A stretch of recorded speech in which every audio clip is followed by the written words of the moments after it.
요한복음 4장 21절로 23절 말씀입니다.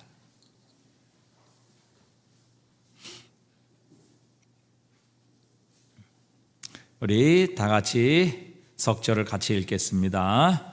예수께서 이르시되 여자여 내 말을 믿으라. 이 산에서도 말고 예루살렘에서도 말고 너희가 아버지께 예배할 때가 이르리라. 너희는 알지 못하는 것을 예배하고 우리는 아는 것을 예배하노니 이는 구원이 유대인에게서 남이라. 아버지께 참되게 예배하는 자들은 영과 진리로 예배할 때가 오나니 곧 이때라. 아버지께서는 자기에게 이렇게 예배하는 자들을 찾으시느니라. 아멘. 네, 하나님께서는 오늘도 저와 여러분을 위해 풍성한 생명 또 풍성한 삶을 준비하고 계십니다. 그것을 우리가 누리기를 원하시죠. 에베소서 2장 7절 우리 한번 다 같이 읽어보겠습니다. 이는 그리스도 예수 안에서 우리에게 자비하심으로써 그 은혜의 지극히 풍성함을 오는 여러 세대에 나타내려 하심이라. 아멘. 그 은혜의 지극히 풍성함을 오는 여러 세대에 나타내려 하심이라. 하나님께서는 오늘도 우리 그분의 풍성한 은혜의 지극히 풍성함을 우리에게 나타내시기를 원하시고 또 그 풍성한 은혜를 우리에게 주시기 원하십니다. 또 에베소서 3장 8절입니다. 같이 읽어보겠습니다.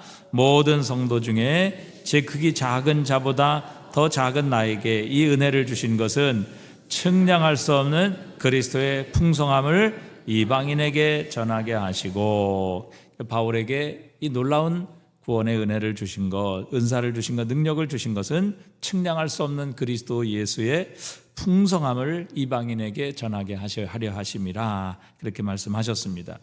그리스도의 풍성함, 그리스도의 풍성함, 바로 이것이 하나님께서 오늘도 이 저녁에 저와 여러분에게 주시기 원하시는 하나님의 뜻이고 또 하나님의 계획입니다. 하나님께서는 예수 그리스도를 통해 우리에게 이 풍성함을 주시겠다고 약속하셨고 또 우리 모두에게 이 가능성은 열려 있습니다. 그런데 그 풍성함을 우리가 누리지 못한다면 이건 정말 큰 손해이고 얼마나 안타까운 일인지 알 수 없습니다. 일주일 동안 우리 주차 안내를 해주시고 또 차량 봉사를 해주시는 우리 모든 집사님들 수고 많으셨습니다. 또 이 한 주간 동안 주방에서 일주일 내내 새로운 메뉴로 이제 대접을 해주셨습니다. 월요일에는 너무 많아서 다 오시기 전에 이미 소진이 돼서 더 이상 나중에 오신 분은 드실 수 없었다, 그렇게 보고를 받았습니다. 근데 저는 이제 맨 끝에 갔는데 있더라고요. 그래서 저는 이제 먹었습니다. 일주일 동안 참 우리 주방에서 권사님들 또 집사님들 수고를 참 많이 하셨어요. 매 일마다 메뉴가 바뀌었고 또 정말 정성스럽고 풍성하게, 오늘 아침은 저희가 이제 미역국을 먹었는데 제가 어제 오후에 미역국을 어떻게 만드시는가를 이렇게 보니까 그 미역의 다시물을 내기 위해서 한 열몇 가지의 여러 재료를 넣어서 오랫동안 끓이시더라고요. 그리고 그 국물을 가지고 오늘 아침에 미역국을 내주셨습니다. 얼마나 미역국이 맛있는지 알 수 없었어요. 근데 여러분, 이렇게 매일마다 새로운 메뉴, 그리고 정말 정성스럽게 만들어주신 그 어머니의 손맛이 들어간 그 맛있는 요리가 매일마다 나왔습니다. 그런데 이것을 알지 못해서 드시지 못하시고 가신 분들이 있으셨습니다. 그런데 이제 며칠 지나서 아침 준다 이런 소문을 듣고 그 다음부터 오신 분이 계셨어요. 그러면서 얼마나 땅을 치고 후회를 하시든지 이렇게 풍성한 아침과 이런 정성스러운 식사가 준비되었는데 이거를 드시지 못하고 굶고 나가시거나 출근하시고, 그래서 정말 집에서 변변치 않는 그 아침을 자시고 나가시는 그런 분들을 굉장히 안타까워하시는 이 모습을 보게 되었습니다. 마찬가지죠. 여러분, 하나님께서는 그리스도 예수 안에서 우리가 측량할 수 없는 풍성한 은혜를 준비하고 계십니다. 우리가 그걸 알지 못하고 그것을 향해 우리의 마음의 문을 열지 못하고 그것을 사모하고 갈망하지 못해서 우리가 그 풍성한 그리스도 예수의 은혜와 관계없는 삶을 살아간다면 우리 하나님께서 얼마나 안타까워 하시겠느냐 하는 것입니다. 자, 오늘 사마리아 여인은 예수님께 갑자기 예배에 관한 문제를 꺼내지요. 그때 주님께서는 진짜 예배가 무엇인지, 하나님께서 찾으시는 예배가 어떤 것인지를 설명해 주십니다. 주님께서 이 사마리아 여자에게 말씀하십니다. 내 말을 믿으라. 이 산에서도 말고 예루살렘에서도 말고.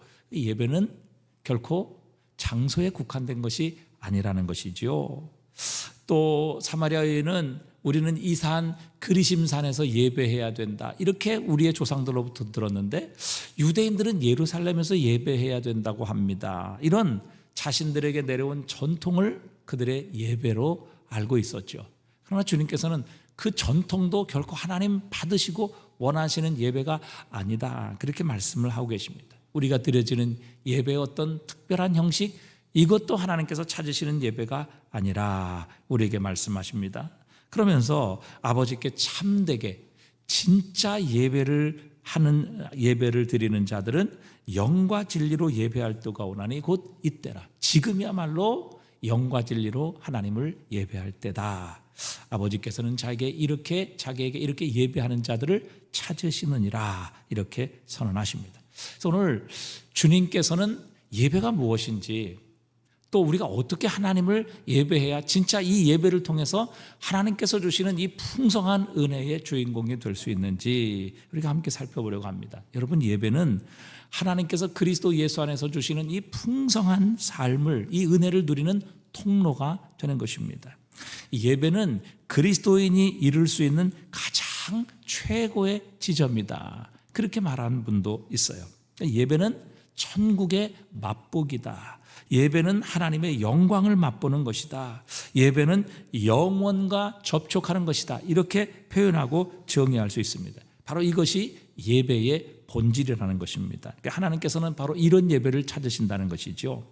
자, 그러면 도대체 우리가 생각하는 예배의 개념과 우리 하나님이 찾으시는 예배는 도대체 어떻게 다른가 하는 것을 우리가 생각하고 하나님이 찾으시는 올바른 예배로 돌아갈 수 있는 그런 시간이 되었으면 좋겠습니다. 자, 그러면 도대체 예배란 무엇인가 하는 것이죠. 우리가 예배는 우리의 삶 자체가 예배다, 우리의 모든 삶이 예배다, 이렇게 우리가 말을 하기도 합니다. 또 그런 말씀을 많이 들으셨을 것입니다. 우리의 삶을 하나님께 드렸고, 또 우리의 삶이 하나님의 영광을 위해 지금 살고 있다면 우리가 드리는 모든 삶, 또 우리가 살아가는 모든 삶은 곧 하나님께 드려지는 예배다, 이렇게 우리는 많은 이야기를 들었습니다.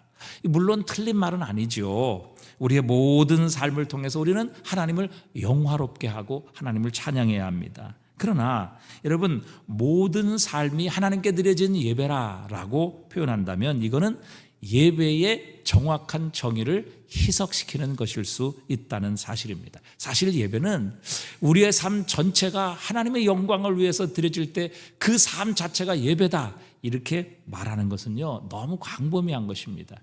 예배는요, 특별한 행위입니다. 자, 구약 성경에 예배로 기록된 히브리어의 샤하라는 단어는 원래 절하다, 바우다운 이렇게 엎드리는 것을 의미하죠. 무릎을 꿇던지 아니면 완전히 엎어지는 것.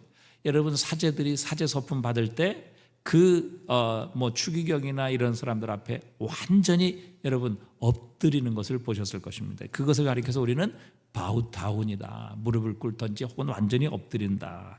그래서 우리는 이 구약 성경의 예배로 이 표현된 샤하라는 단어는 원래 엎드리다, 절하다라는 의미를 가지고 있는 단어입니다. 사도행전 10장 25절에 보면요, 베드로가 고넬료의 집을 찾아가잖아요.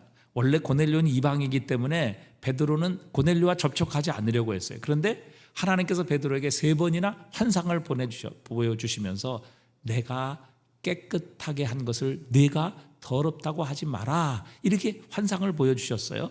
그리고 고넬료에게서 보낸 사람이 오고 고넬료로부터 베드로를 청해서 우리 집에 와서 하나님의 말씀을 들으라는 그런 천사의 음성을 들었다, 그렇게 말합니다. 그래서 베드로가 가지요.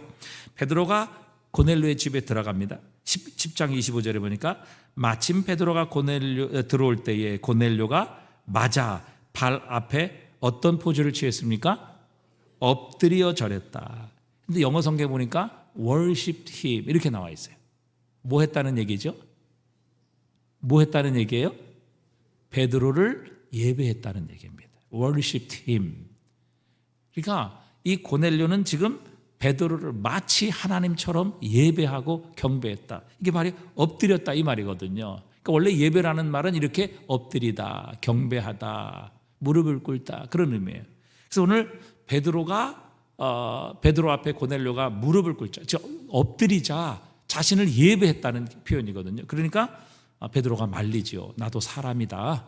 하나님께서 나를 너에게 보내셔서 내가 왔노라. 무엇 때문에 나를 불렀느냐. 이제 이렇게 해서 결국 베드로가 복음을 전하고 이 고넬료에게 최초로 하나님께서 성령을 부으시는 사건이 일어나게 되었습니다. 예배가 뭐냐? 하나님 앞에 엎드리는 것.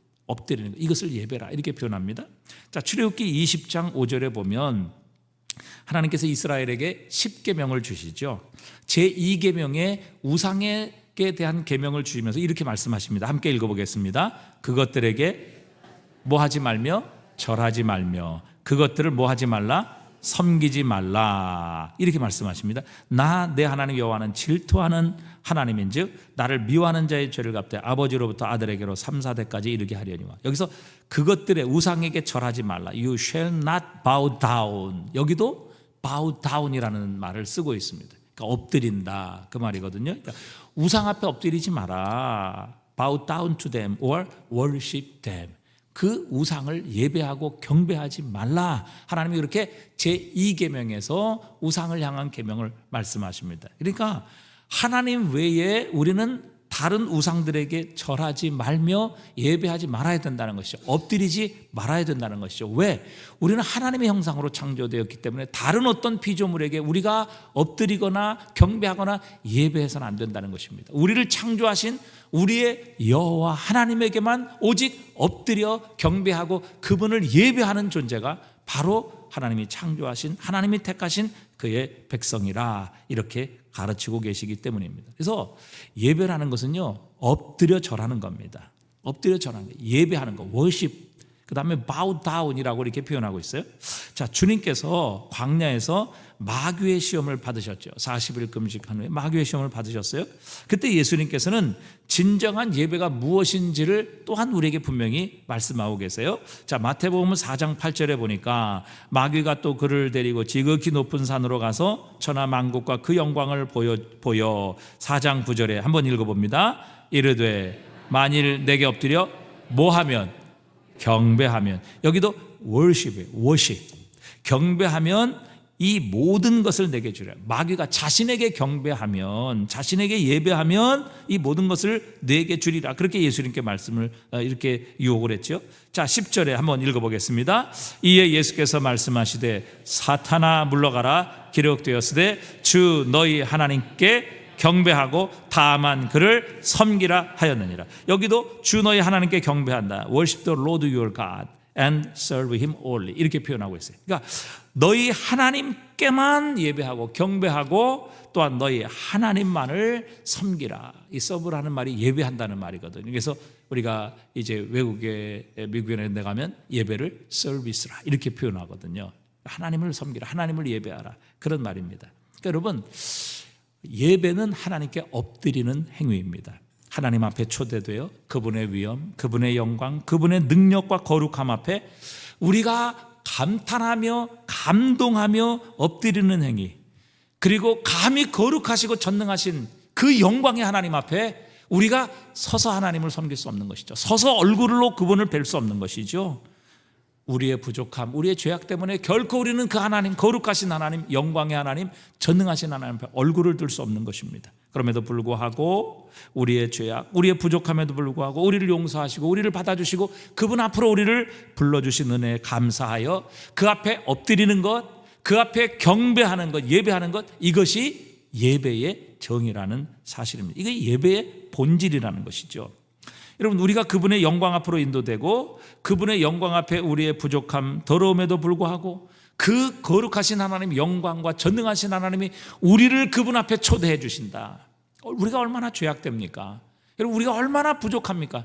얼마나 타락했고 얼마나 모자르는 존재인데, 그런 우리를 하나님께서는 그리스도 예수로 구속하셔서 하나님의 존전으로 우리를 초대해 주시고 그 앞에 서게 하신 그 놀라운 은혜, 그리고 우리가 그 영광의 하나님, 위대하신 하나님, 전능하신 하나님을 배울 때에 그 감동과 감격, 그것으로 인하여 하나님 앞에 엎드러지는 것, 그 하나님 앞에 경배하는 것, 이것이 바로 예배의 본질이라는 사실입니다. 자, 여러분, 여기서 우리가 생각하는 예배와 또 하나님께서 우리에게 예배라고 정의하신 것에 대한 분명한 어떤 이 차이가 존재하는 것을 보게 됩니다. 자, 우리는 지금 오늘 이렇게 모여서 예배드리는 이 공적 예배를 예배라 이렇게 부릅니다. 그러나 여러분, 우리가 처음부터 끝까지 앉아서 우리 모든 예배 순서를 마쳤다 할지라도 이것을 우리는 진정한 예배라 이렇게 부를 수 있는 것은 아닙니다. 부족하지요. 또 여러분, 우리가 성경 말씀을 읽습니다. 묵상합니다. 그러나 여러분, 성경 말씀을 읽고 묵상하는 그 자체도 결코 예배는 아니라는 사실입니다. 여러분, 그리스도인에게 반드시 필요합니다. 우리는 말씀을 통해 주님을 알고 주님은 말씀을 통해 우리를 계시하시지요. 분명 그리스도인에게 이 말씀을 읽고 묵상하는 것은 반드시 필요하고 예배에 있어야 합니다. 그러나 더 중요한 것이 있는데, 바로 이 말씀을 통해서 하나님에게로 인도함을 받아야 되고, 이 말씀은 곧 하나님을 향한 예배로 연결되어야 한다는 사실입니다. 여러분, 성경을 읽고 묵상하더라도 하나님을 예배하지 않는 경우들도 얼마든지 우리에게 생기기 때문에 그렇습니다. 기도의 경우도 마찬가지죠. 여러분, 기도하지요. 우리가 예배 시간에 기도합니다. 그러나 기도 자체가 예배는 아니지요. 예배한 과정, 예배한 순서는 될 수 있어도 기도한다고 해서 하나님을 예배하는 것은 결코 아닙니다. 우리가 기도하고 감사하고 있으면서도 정작 하나님을 예배하지 않을 수 있기 때문입니다. 기도도 역시 우리로 하여금 하나님에게로 인도하는 연결이 되어야, 그 과정이 되고 통로가 되어야 여러분, 기도도 기도의 존재의 의미가 있는 것입니다. 찬양도 마찬가지죠. 여러분, 찬양은요 언제나 하나님을 향한 예배로 이어져야 합니다. 내가 감동하고 내가 흥분해서 기분 좋아지는 것, 내가 그것으로 인하여 만족하는 것, 위로받는 것, 여러분, 이건 결코 예배라고 할 수 없습니다. 찬양은 우리를 하나님 앞으로 그분의 임재 안으로 인도해야 하고, 우리는 그 찬양을 통해 하나님을 예배할 때 그게 결국 예배가 되는 것이죠. 여러분, 제가 여러분에게 무슨 말을 드리는지 아시겠습니까? 이해가 지금 되십니까? 예배가 무엇인지 제가 지금 설명을 드리는데, 우리가 생각하는 예배와 하나님께서 지금 예배라고 말씀하시는 그 예배의 정의와 어떤 차이가 있는지 여러분, 제가 지금 드리는 말을 이해하시겠습니까? 무슨 말인지 이해가 가요? 전혀 안 가는 것처럼 이렇게 보이시기 때문에 제가 이제 확인을 하는 겁니다. 이해가 분명히 가시는 거죠. 아니, 안 가시면 안 가신다 그러면 제가 다시 설명을 드릴게요. 이해가 가십니까? 안 가십니까? 잘 안 가요? 잘 안 가요? 자, 우리는 하나님의 말씀 묵상하고 읽고 그걸로 큐티하는 것, 또 하나님 앞에 기도하는 것, 또 하나님 앞에 찬양하는 것, 이것을 우리가 예배라 이렇게 생각하는데, 사실 그것은 뭐예요? 이 모든 것을 통해서 우리를 하나님께로, 우리를 하나님을 향한 예배로 인도하는 과정이지, 그 자체가 결코 예배는 아니라는 사실이에요. 그러니까 이것을 통해서 우리는 뭐예요? 하나님 앞으로 나아가야 된다는 것이죠. 이것을 통해서 하나님을 예배해야 된다는 것입니다. 그러니까 이것을 통해서 여기에 머물러 있으면 안 된다는 것이죠. 설교도 마찬가지예요. 여러분, 설교 듣는 것 자체가 예배가 아닙니다. 설교를 듣고 은혜 받는 것, 그것도 설교의 최종적인 목적은 결코 아니에요.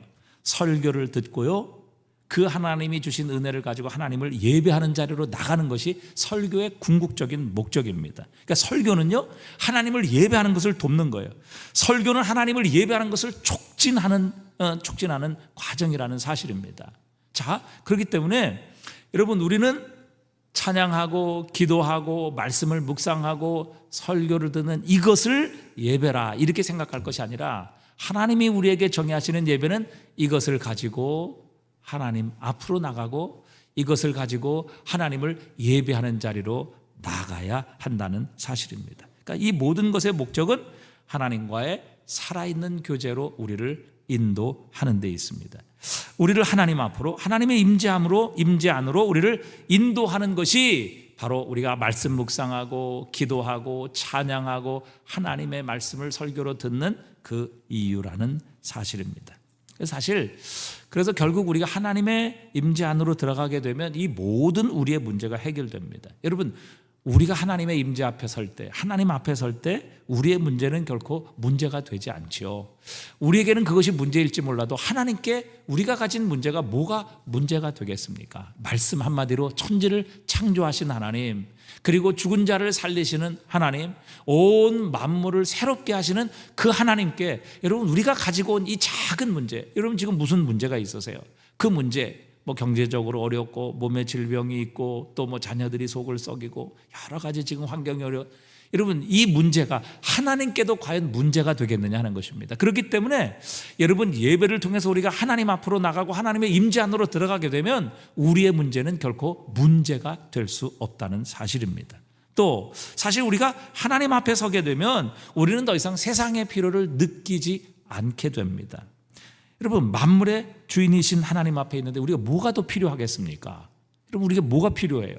지금 필요한 건 많지요. 그러나 만물의 창조자신 하나님, 만물의 주인이신 그 하나님 앞에 우리가 서 있다면 그 하나님을 우리 아버지로 부르고 내가 그분의 사랑받는 자녀라는 것을 확신하는 그 하나님의 존전, 하나님의 임재 앞에 설 때 여러분 우리가 뭐가 더 이상 필요하겠느냐 하는 것이죠. 우리가 하나님 앞에 설 때 진정한 평안과 만족을 누립니다. 왜? 세상이 줄 수 없는 것을 하나님은 우리에게 주시기 때문입니다. 그래서 예수님께서 우리를 위해서 십자가를 지신 이유가 무엇입니까? 단지 우리 죄를 용서하시기 위함인가요? 여러분 그러면 사실은 더 이상 주님이 하실 일이 없습니다. 그냥 우리 죽으면 천국 가면 되는 것이죠. 여러분 주님께서 십자가를 지신 것은 단지 죄사함 받고 끝나라고 지신 것이 아닙니다. 주님께서 우리에게 십자가를 지시고 죽으시고 그 십자가의 은혜와 능력을 우리에게 주신 것은요, 모든 주님이 우리에게 주실 풍성함의 출발입니다. 시작일 뿐이라는 사실입니다. 여기에서 멈춘다면 주님의 은혜를 맛만 보고 돌아서는 것이지요. 그것은 십자가의 능력을 축소해서 그분이 주시는 풍성함에 겨우 바다 같은 은혜에 겨우 발만 담그고 돌아가는 것과 너무 흡사한 것입니다. 너무너무 안타까운 것이죠. 그리스도 예수의 십자가의 은혜 안에는 우리가 헤아리고 측량할 수 없는 풍성한 은혜가 담겨 있는데 우리는 단지 죄사함 받는 것으로 모든 것을 만족하고 끝내버린다면 여러분 우리를 십자가의 은혜를 너무 무시하는 것입니다. 너무 안타까운 것이죠. 자, 여러분 십자가를 통해서 우리에게 주시기 원하시는 하나님의 궁극적인 은혜는요, 우리를 하나님 앞으로 인도하시는 것입니다. 우리를 하나님 앞으로 인도하시는 거예요. 자, 이 의미가 제대로 전달되었는지는 모르겠는데 여러분 십자가를 지신 궁극적인 의미는 하나님 앞으로 우리를 인도하시는 거예요. 왜? 그것이 가장 우리의 풍성한 삶의 극치이기 때문에 그렇습니다. 그렇잖아요. 하나님과 함께하는 것, 하나님을 만나는 것, 그분의 임재 안에 들어가는 것, 여러분 그것보다 더 풍성한 삶이 어디 있겠습니까? 하나님은 풍성함의 본체이시고 그 풍성함을 우리에게 주시는 분이신데 그분 앞에 서고 그분의 임재 안으로 들어가고 그분을 만나는 삶을 살아가는 것, 그것이야말로 십자가를 지신 궁극적인 이유라 이렇게 표현할 수 있는 것입니다. 자, 베드로전서 3장 18절입니다. 함께 읽어보겠습니다. 그리스도께서도 단번에 죄를 위하여 죽으사 의인으로서 불의한 자를 대신하셨으니 이는 우리를 인도하려 하심이라. 육체로는 죽음을 당하시고 영으로는 살림을 받으셨다. 자 보세요. 그리스도께서 단번에 죄를 위하여 죽으사 의인으로서 불의한 자를 대신하셨으니 이는 왜냐하면 우리를 어디로 인도하려 하심이라? 하나님 앞으로. 왜? 이것이 궁극적인 최종적인 풍성함의 본체이기 때문에 본체이신 하나님 앞으로 우리를 인도하시는 것, 이것이 바로 십자가를 통해서 우리에게 주실 최종적인 목적이라 이렇게 말씀하십니다. 그래서 히브리서 10장 19절에도 이렇게 말씀하세요. 그러므로 형제들아 우리가 예수의 피를 힘입어 어디에 들어갈 담력을? 성소에 들어갈 담력을 얻다. 이 성소라는 것은 지성소를 가리키는 것이거든요. 지성소는 어떤 곳이에요? 지성소는 어떤 곳이에요? 네? 지성소는 어떤 곳이에요? 하나님께서 계시는 곳이 지성소잖아요. 내가 여기 있다. 그래서 지성소의 법궤 위에 그 뚜껑을 가리켜서 시은좌 이렇게 부르는 거예요. Mercy seat, 은혜의 보좌. 보좌는 뭐예요? 하나님의 의자잖아요. 의자. 그러니까 하나님께서 거기 앉아 계신다라는 의미를 갖고 있는 거예요. 그래서 그것을 시은좌 이렇게 부르는 거거든요. 그러니까 지성소에는 뭐예요? 하나님께서 계신다. 하나님께서 계시는 곳. 그것이 지성소예요. 그래서 어느 누구도 지성소에는 아무나 들어가지 못하는 거예요. 제사장도 함부로 들어갈 수 없어서 방울 달고 들어가서 만약에 방울이 소리가 들리지 않으면 죽은 거예요. 그래서 줄로 끌어낼 수밖에 없는 그런 거룩하신 하나님, 어미로우신 하나님이 계시는 곳, 바로 그것이 지성소예요. 그런데 히브리서 10장 19절에 뭐라고 말씀하세요? 그러므로 다시 보여주세요. 그러므로 형제들 우리가 예수의 피를 힘입어 어디에 들어갈 담력을 얻었어요? 성소에 들어갈, 아무도 들어가지 못한, 그리고 들어갈 수 없는 그 하나님의 임재, 하나님의 존전으로 들어갈 수 있는 담력을 얻었다. 무엇을 통해서? 예수 그리스도의 피를 통해서. 여러분, 우리가 하나님 앞으로 나아가는 그것이야말로 하나님께서 우리에게 주시는 풍성함의 극치라는 것을 우리에게 표현해 주고 계시는 겁니다. 히브리서 4장 16절도 보니까요, 함께 읽어보겠습니다. 그러므로 우리는 긍휼하심을 받고 때를 따라 돕는 은혜를 얻기 위하여 은혜의 보좌 앞에 담대히 나아갈 것이라. 아까 은혜의 보좌, 시은좌라고 말씀을 드렸죠. 성소예요. 지성소예요. 그 지성소 하나님의 은혜 보좌 앞에 담대히 나갈 것이니라. 왜? 이전에는 어느 누구도 담대히 나갈 수 없었어요. 나가면 죽는 겁니다. 죄인이 어찌 전능하시고 거룩하신 영광의 하나님 앞에 마음대로 나갈 수 있어요? 나가면 죽는 거예요. 그런데 이제 그리스도 예수의 피로 말미암아 우리가 그 거룩하신 하나님, 위대하신 하나님, 영광의 하나님의 존전으로 나아갈 수 있는 길이 열리게 되었다. 그래서 주님께서 십자가에 죽으실 때 성소에 무엇이 찢어졌어요? 휘장이 위에서부터 아래로 찢어졌단 말이에요. 그 휘장의 두께는 손바닥만 해요. 두께가. 그거는 뭐 말과 짐승 코끼리로도 찢어질 수 없는 거예요. 그런데 예수 그리스도께서 십자가에 죽으실 때 성소의 휘장이 위로부터 아래로 찢어졌어요. 문이 열린 거죠. 어디로 들어갈 문? 지성소, 하나님의 임재 안으로 들어갈 수 있는 이 놀라운 기회와 문이 그리스도 예수의 십자가의 죽음을 통해서 우리에게 열려지게 된 것입니다. 그래서 여러분, 진정한 예배는요, 우리가 전능하신 하나님, 거룩하신 하나님, 영광의 하나님 앞으로 초대되어 그분을 만나는 것입니다. 그분의 영광, 그분의 존귀, 그분의 능력, 그분의 거룩함에 우리가 놀라고 감동되어 엎드리는 바로 그 상태를 가리켜서 진정한 예배라, 이렇게 부르고 표현할 수 있는 것입니다. 다른 모든 것은 우리를 그 예배의 자리로 인도하는 과정입니다. 찬양하고 기도하고 설교를 듣고 또 이 모든 것, 여러분 그 자체가 예배가 아니에요. 그 자체를 즐기고 거기에 머물러 있다면 여러분 성전을 왔는데 성전의 뜰만 받고 가는 겁니다. 여러분 성전에 온 이유가 뭐예요? 성전에 온 이유가 뭐예요? 성전에 온 궁극적인 이유가 뭐예요?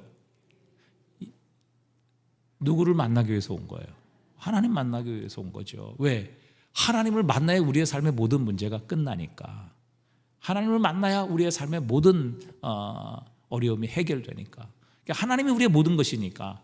그 성전은 하나님을 만나기 위해서 온 거예요. 그런데 성전의 뜰만 밟고 돌아간다. 이게 얼마나 안타까운 일입니까?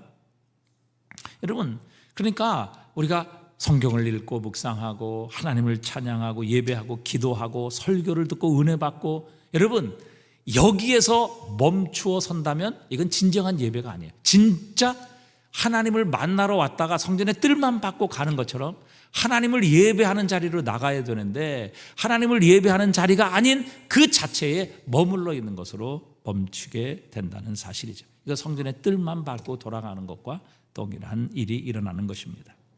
존 웨슬레와 그의 동생 찰스 웨슬레, 그리고 17세기에 유명한 부흥사였던 이 조지 휘필드, 모든 사람 다 옥스퍼드 대학 출신이에요. 옥스퍼드 대학을 다닐 때 그들의 모임이 있었습니다. 홀리 클럽이라 이런 모임이 있었는데, 그들은 굉장히 아주 엄격하게 기도하고 묵상하고 성경 공부하며 서로를 권면하는 삶을 살았어요. 그래서 철저한 그런 신앙의 삶을 살았죠. 그래서 주변의 사람들, 친구들이 그들을 아주 놀리고 경멸하는 투로 규칙주의자다, 그래서 메소디스트라는 말을 썼습니다. 메소디스트, 이 메소디스트, 규칙주의자, 형식주의자라는 그런 말이죠. 그런데 그 메소디스트가 지금 뭐예요? 감리교라는 뜻이에요. 감리교.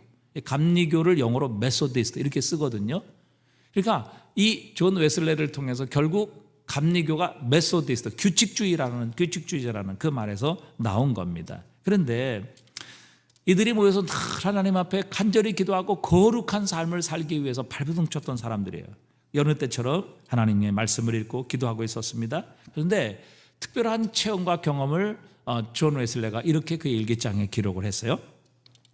새벽 3시경 우리가 계속 절박하게 기도했을 때 하나님의 능력이 우리 위에 어찌나 강하게 임했던지 우리는 모두 기뻐 소리쳤고 많은 사람이 그분의 임재로 인하여 바닥에 쓰러졌다. 우리가 그분의 임재에 대한 두려움과 놀라움에서 시간이 지나 어느 정도 회복되고 나자 모두 한 목소리로 외쳤다. 오 하나님, 당신을 찬양합니다. 당신을 예배합니다. 당신이 우리의 주인 되심을 인정합니다. 이렇게 고백했다고 합니다. 여러분, 이게 예배입니다. 하나님의 임재 앞으로 나가는 것, 그분의 임재에 놀라는 것, 그분의 거룩하심과 위대하심과 영광을 체험하고 그분 앞에 놀라 엎드려 경배하는 것. 여러분, 이것이 바로 진정한 예배라는 사실입니다. 여러분, 성경에는 예배에 관한 예가 많이 나옵니다.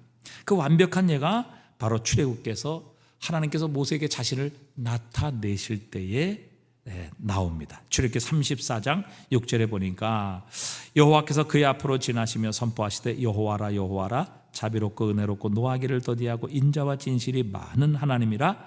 인자를 천대까지 베풀며 악과 과실과 죄를 용서하리라. 그러나 벌을 면제하지는 아니하고 아버지의 악행을 자손 3, 4대까지 보응하리라. 자, 34장 8절 한번 같이 읽어볼까요? 모세가 급히 땅에 엎드려 경배하며 그랬습니다. 하나님께서 모세를 찾아오셔서 하나님의 임재와 그분의 영광을 드러내시니까 모세는 급히 땅에 엎드려 하나님을 경배했다. 엎드려, 바우다운이라는 말이고 경배했다, 예배했다 이 말이죠. 그러니까 그분의 임재와 영광 앞에 이 모세는 정말 가장 하나님과 친밀하다고 하나님 앞에 온유한 사람이라고 이렇게 칭찬을 받았던, 가장 하나님과 가까운 사람이라고 친구처럼 여겼던 이 모세조차 그 하나님 앞에 자신의 몸을 땅에 엎드려 예배합니다. 왜요? 결코 그 어미로우신 하나님, 그 거룩하시고 영광스러우신 하나님을 서서 배울 수가 없었던 겁니다. 감히 서서 그분을 맞이할 수 없었던 것이죠. 왜? 그분의 임재, 그분의 영광 앞에 그는 감동할 수밖에 없었고 감히 서서 그분을 쳐다볼 수 없었던 것입니다. 그래서 그는 엎드려 하나님을 경배했다. 이것이 예배라는 것이죠. 그러니까 하나님의 존전 앞으로 나가고 그 위대하고 전능하신 거룩하신 영광의 하나님을 그 앞에 만나고 뵙는 것. 그래서 그분의 영광과 위엄 앞에 우리가 감히 서서 예배할 수 없고 그분의 거룩하심으로 인하여 엎드러지고 그분을 경배하는 것, 이게 진정한 예배라고 가르쳐 주십니다. 자, 똑같은 방식으로 여호수아는 가나안 땅을 앞서 행하시는 여호와의 군대 장관을 여리고에 들어가기 전에 만나게 됩니다. 근데 그게 누구셨냐면 이 땅에 오시기 전에 제2위의 하나님이신 예수 그리스도셨어요. 자, 여호수아 5장 13절 한번 같이 읽어보겠습니다. 여호수아가 여리고에 가까이 이르렀을 때에 눈을 들어본즉 한 사람이 칼을 빼어 손에 들고 마주 서 있는지라. 여호수아가 나아가서 그에게 묻되 너는 우리를 위하느냐 우리의 적들을 위하느냐 하니 그가 이르되 아니라 나는 여호와의 군대 대장으로 지금 왔느니라 하는지라. 여호수아가 얼굴을 땅에 대고 엎드려 절하고 그에게 이르되 네 주여 종에게 무슨 말씀을 하려 하시나이까? 여호와의 군대 대장이 여호수아에게 이르시되 내 발에서 신을 벗으라 내가 선 곳은 거룩하니라 하니 여호수아가 그대로 행하니라. 그러니까 이분은 천사가 아니죠. 천사라고 하면 자신이 경배를 받을 수가 없는 거예요. 그런데 자신에게 얼굴을 땅에 대고 엎드려 절할 때에 그분은 그 모든 것을 받으십니다. 인정하십니다. 그러면서 내 발에 신을 벗으라 내가 선 곳은 거룩한 곳이니라. 마치 모세에게 불타는 떨기나무 가운데서 하나님께서 찾아오셔서 내 발에서 신을 벗으라 내가 선 곳은 거룩한 곳이니라 말씀하신 것과 동일한 말씀을 행하시는 이분 누구신가? 바로 이 위에 하나님이신 이 땅에 성육신하시기 전에 바로 주 예수 그리스도라는 사실입니다. 그러니까 여호수아가 그 영광의 주님 앞에 섰을 때 하나님의 임재를 느끼게 되었습니다. 그리고 그분이 바로 성육신하시기 전에 제2위에 하나님이심을 깨닫고 그는 그 하나님 앞에 얼굴을 땅에 대고 엎드려 절하게 되었죠. 이것이 예배입니다. 하나님을 뵙고 그분의 영광과 위엄과 존귀와 거룩하심 앞에 우리가 엎드러지는 것, 엎드려 절하는 것, 이것이 바로 예배라는 것이죠. 자, 계시록 14장에도 보면 예배를 완벽하게 묘사하는 장면이 나옵니다. 계시록 4장 10절입니다. 우리 한번 다 같이 읽어볼까요? 24장로들이 보좌에 앉으신 이 앞에 엎드려 세세토록 살아계시는 이에게 경배하고 자기의 간을 보좌 앞에 드리며 이르되 우리 주 하나님이여 영광과 존귀와 권능을 받으시는 것이 합당하오니 주께서 만물을 지으신지라 만물이 주의 뜻대로 있었고 또 지으심을 받았나이다 하더라. 여러분 24장로들은 구약과 신약의 성도들의 대표지요. 구약의 12지파, 신약의 12제자를 상징하는 단어입니다. 자, 그들이 하나님의 영광 앞에 서게 되었습니다. 천국에서 하나님의 영광의 보좌 앞에 그들이 서게 되었어요. 그런데 그 영광의 하나님 앞에 섰을 때 자신들이 얼마나 부족하고 그 거룩하시고 영광스러우신 하나님 앞에 자신들이 결코 하나님이신 그 영광의 면류관을 받을 자격이 없다는 것을 그들은 깨닫습니다. 우리는 결코 의로움이 없다. 우리는 결코 이 면류관을 받을 자격이 없다. 그래서 그 하나님 보좌에 계신 하나님 앞에 면류관을 벗어서 그 앞에 던지며 엎드려 경배합니다. 세세토록 살아가시는 이에게 경배하고 자기의 관을 보좌 앞에 드리며 말하죠. 하나님만이 영광과 존귀와 권능과 능력을 받으시기에 합당하신 하나님이십니다. 왜냐하면 하나님이 온 천지의 창조주이시고 또 우리를 죄와 죽음에서 구속하신 우리의 구속주이시기 때문입니다. 하나님 영광을 받으시옵소서. 하나님 우리의 예배를 받으시옵소서. 우리의 절을 받으시옵소서. 이렇게 지금 24장로들이 천국에서 보좌에 계신 하나님을 예배하고 있다는 사실이죠. 여러분 진정한 예배란 하나님 앞으로 나가는 것입니다. 그분의 영광과 거룩하심, 그분의 위대하심과 능력 앞에 오직 하나님만을 높이는 것이 예배입니다. 그분이 누구이시며 무엇을 하셨는지를 인식하며 그분의 영광 앞에 엎드러지는 것, 엎어지는 것, 감동하여 또 그분의 거룩함 앞에 감히 얼굴을 들 수 없어 우리의 얼굴을 땅에 엎드려 하나님 앞에 예배하고 경배하는 것, 이것이 진정한 예배라는 사실입니다. 그래서 여러분 우리가 무엇을 하든지 결국 이 거룩하신 하나님 앞으로 나가야 되고 하나님의 임재 안으로 들어가는 것이 예배입니다. 여러분 찬양하는 것으로 그쳐져서는 안 돼요. 찬양을 통해서 하나님의 임재와 거룩하신 하나님 보좌 앞으로 나가야 되고요. 그분의 영광을 체험하고 그 위엄과 거룩하심 앞에 우리가 엎드려 경배할 수 있는 이런 자리로 나가는 것이 진정한 예배입니다. 여러분 말씀을 듣는 것도 마찬가지고 성경을 묵상하는 것도, 여러분 기도하는 것도 마찬가지입니다. 궁극적으로 살아계신 하나님의 임재 앞으로 나아가는 것, 그래서 그 앞에 엎드러져 살아계신 하나님만을 찬양하고 경배하며 높이며 영광을 올려드리는 것, 이것이 진정한 예배라는 사실입니다. 이 예배가 우리의 삶에 일어나게 될 때 우리의 삶은 이 예배를 통해 하나님의 풍성함을 경험하게 됩니다. 맛보게 됩니다. 우리의 문제는 사라지게 되는 것입니다. 여러분 오늘도 이 진정한 예배가 우리의 삶에 일어나게 된다면 우리는 이 예배를 통하여 하나님의 풍성하심을 경험하게 될 것이고 그분이 주시는 모자람이 없는 은혜로 우리의 삶이 채워지게 될 것입니다. 저는 가끔씩 새벽 예배 때 기도할 때 그런 것을 느껴요. 비록 몸은 피곤하지만 제 영이 하나님 앞에 찬양하는 것을 느낍니다. 제 영혼이 찬양하는 것을 느끼는 거예요. 제 몸은 가만히 있지만 제 안에서 제 영이 하나님을 기뻐하며 하나님을 찬양하는 것을 가끔 느낍니다. 언제인가? 바로 하나님께서 내 앞에 계심을 느낄 때. 시편 16편 8절에 있는 것처럼 다윗이 내가 항상 여호와를 내 앞에 모시며 그분이 내 오른편에 계심으로 내가 요동하지 아니하리로다. 여러분, 그 하나님이 내 앞에 계심을 내가 인식하며 그것을 느낄 때 내 영이 그 하나님을 찬양하고 그 하나님 앞에 엎드리는 바로 이 행위야말로 살아계신 하나님을 예배하는 것입니다. 여러분 어떻습니까? 우리의 삶에 진정한 예배가 있습니까? 아니면 예배를 드리러 왔는데 결국 그 살아계신 하나님을 만나기 전에 그 성전의 뜰만 밟고 다시 돌아가며 우리는 하나님을 예배했다, 이렇게 오해하고 착각하고 있지는 않은지 오늘 예배의 정의를 우리가 다시 한번 요한복음 4장 말씀을 통해서 생각해 보았습니다. 여러분, 우리의 예배가 그저 말씀을 묵상하는 것에 그치는 것 아니고 기도하는 데 그치는 것 아니고 찬양으로 감동을 받고 기뻐하는 데 그치는 것이 아니라 이 모든 것을 통해서 결국 우리는 하나님의 임재 앞으로 나아가야 합니다.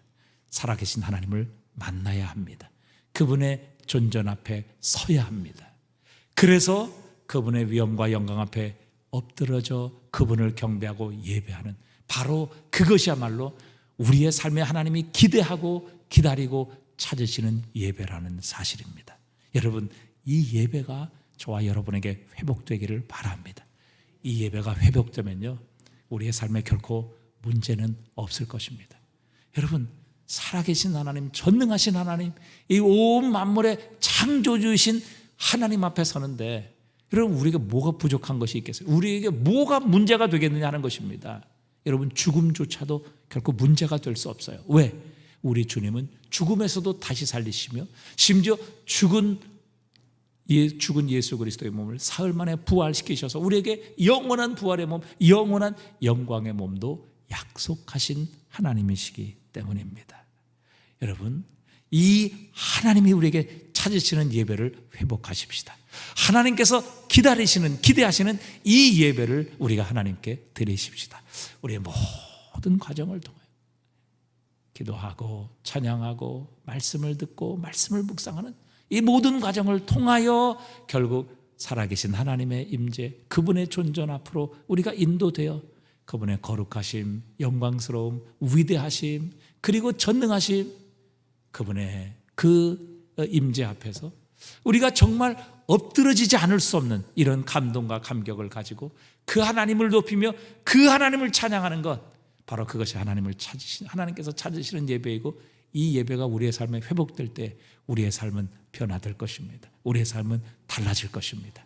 하나님의 이 풍성하고 놀라운 은혜가 우리의 삶에 예배를 통해 흘러 들어오게 될 것입니다. 그렇게 되면 여러분, 우리의 삶의 모든 문제는 끝입니다. 무엇이 문제입니까? 우리가 생각하는 문제, 하나님께는 결코 문제가 될 수 없는 것이죠. 그 하나님의 존전으로 나가는데 여러분, 어찌 그것이 문제가 되겠습니까?